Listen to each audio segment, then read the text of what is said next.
Assalamualaikum warahmatullahi wabarakatuh. Perkenalkan, nama saya Ahmad Ibnu Malik Rahman dengan NRP 5025201232. Di sini saya akan menjawab pertanyaan dari ETS struktur data. Untuk pertanyaan yang pertama, jelaskan perbedaan struktur data primitif dengan non-primitif. Kemudian berikan contohnya dalam program sederhana. Untuk struktur data primitif itu adalah tipe data yang telah terdefinisi di suatu bahasa pemrograman. Contohnya pada Java itu ada byte, short, integer, long, char, float, double, dan boolean. Sedangkan struktur data non-primitif itu adalah tipe data yang tidak terdefinisi secara default oleh suatu bahasa pemrograman, melainkan didefinisikan sendiri oleh programmernya.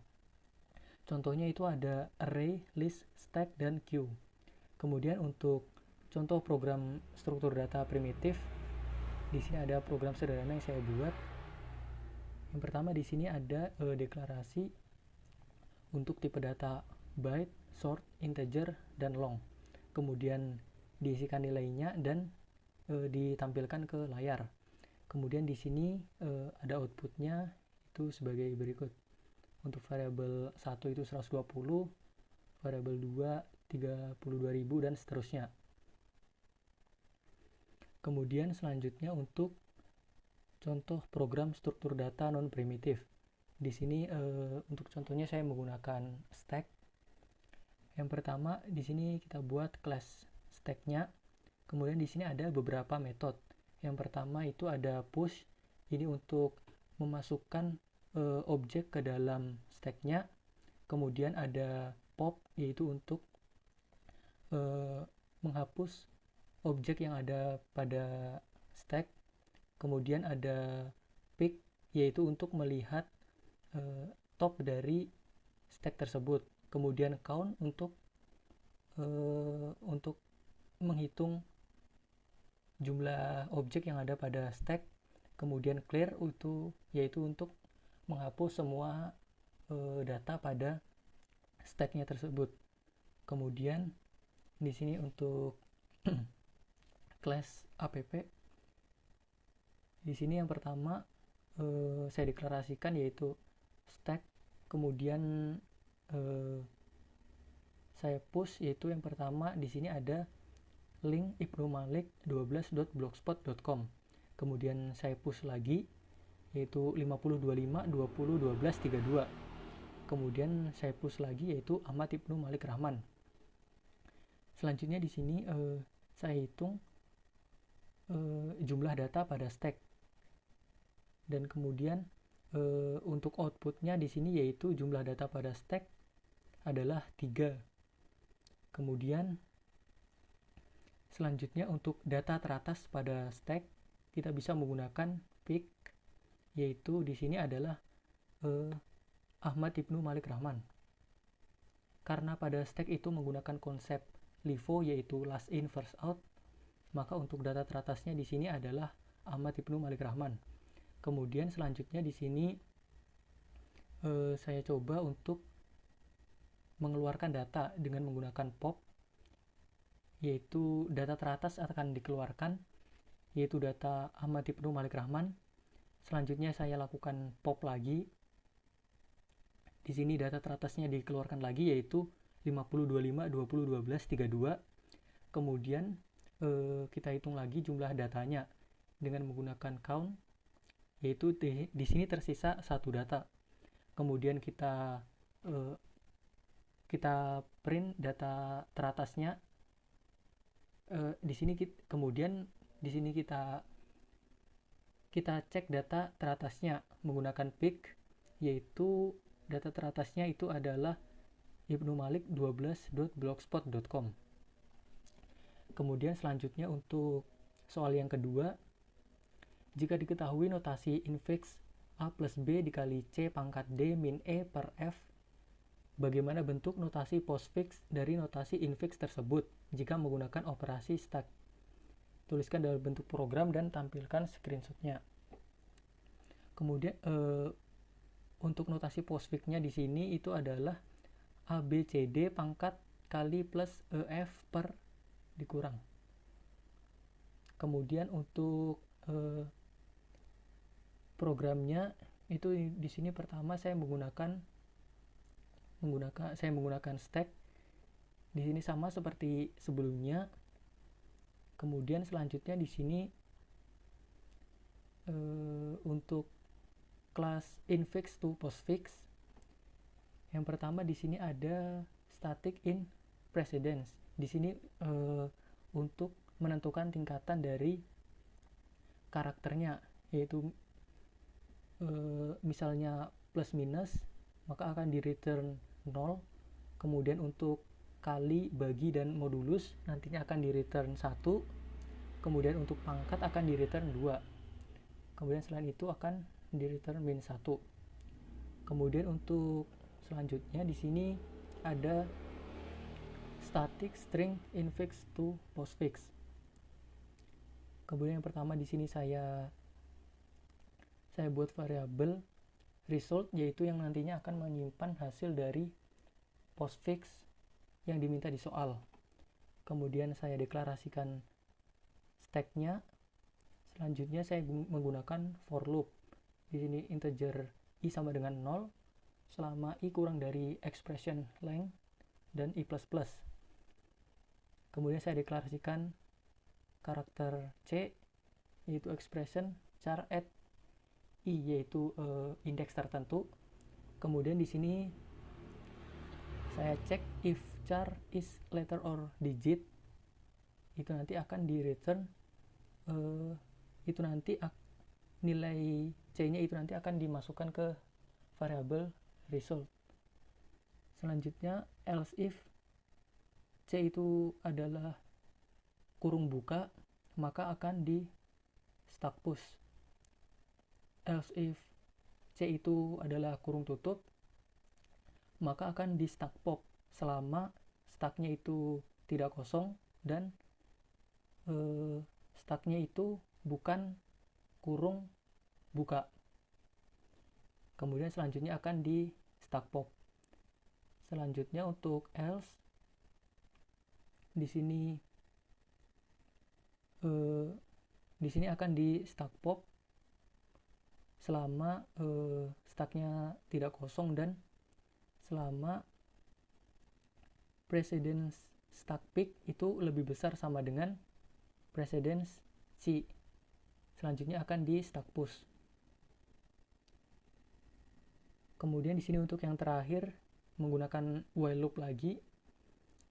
Ini akan dilakukan stack pop selama stacknya itu tidak kosong dan stack pick-nya itu bukan kurung buka. Kemudian akan di return result-nya tadi. Selanjutnya untuk fungsi main-nya, di sini saya deklarasikan untuk expression-nya itu yang di soal tadi, yaitu a plus b kali c pangkat d min f per, saya ulangi, a plus b kali c pangkat d min e per f.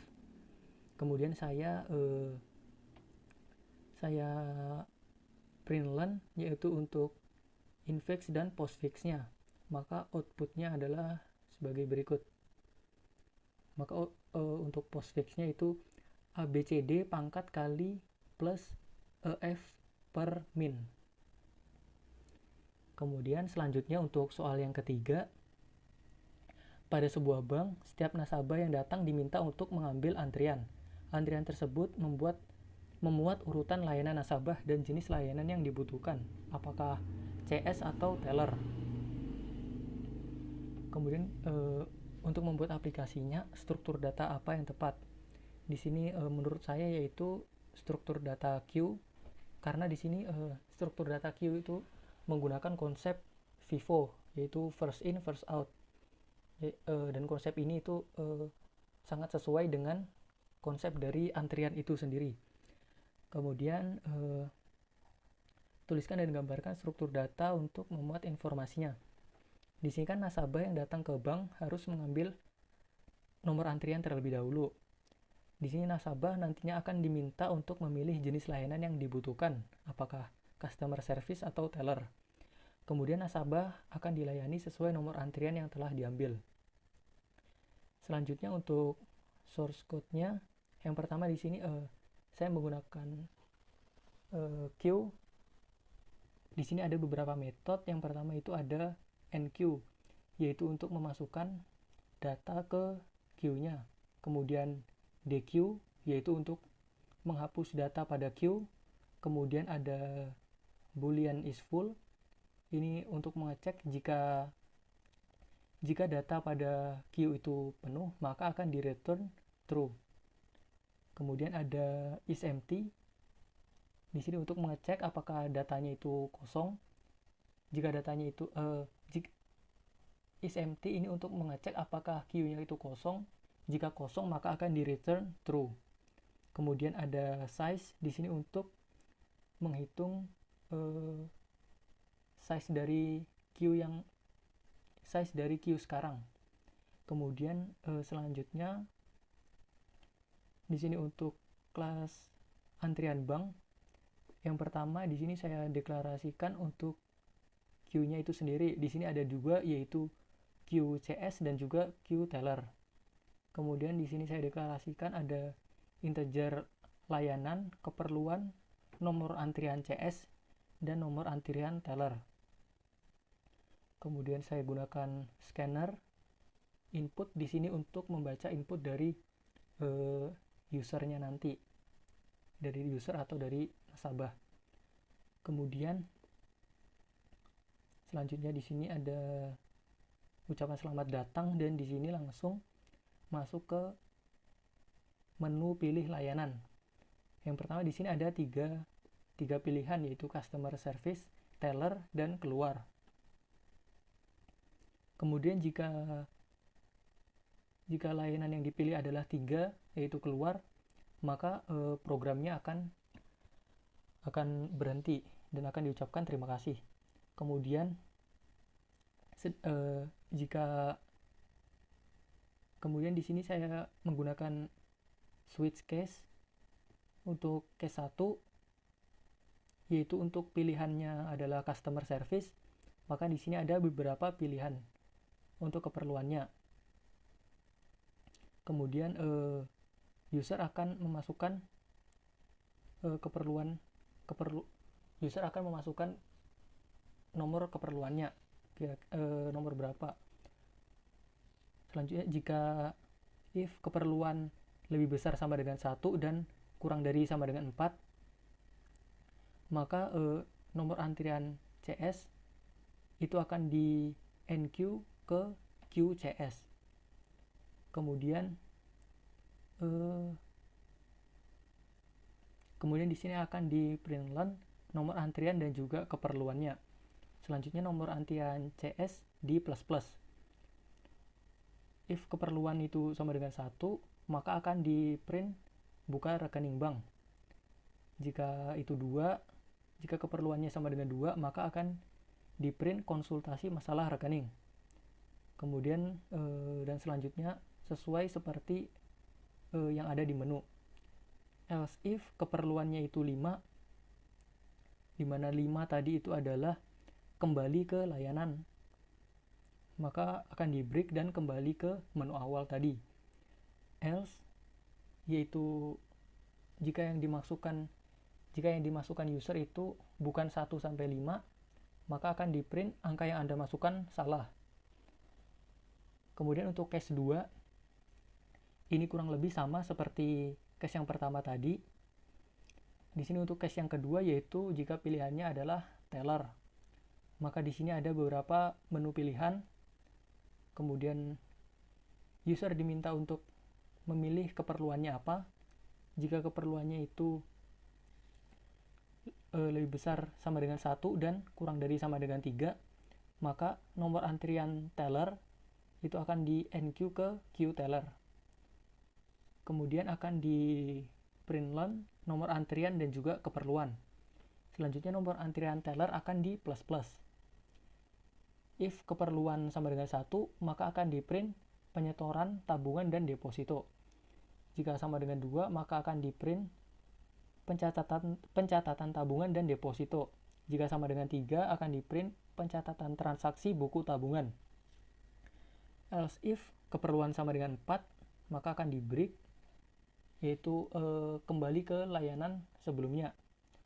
Else Jika yang dimasukkan itu bukan angka 1 sampai 4, maka akan di print angka yang Anda masukkan salah. Selanjutnya untuk defaultnya itu angka yang Anda masukkan salah. Kemudian untuk output dari program tadi, yaitu program antrian bank, itu adalah sebagai berikut. Ya, ini adalah outputnya. Sekian dari penjelasan saya untuk soal ETS struktur data dan juga demo programnya. Terima kasih. Wassalamualaikum warahmatullahi wabarakatuh.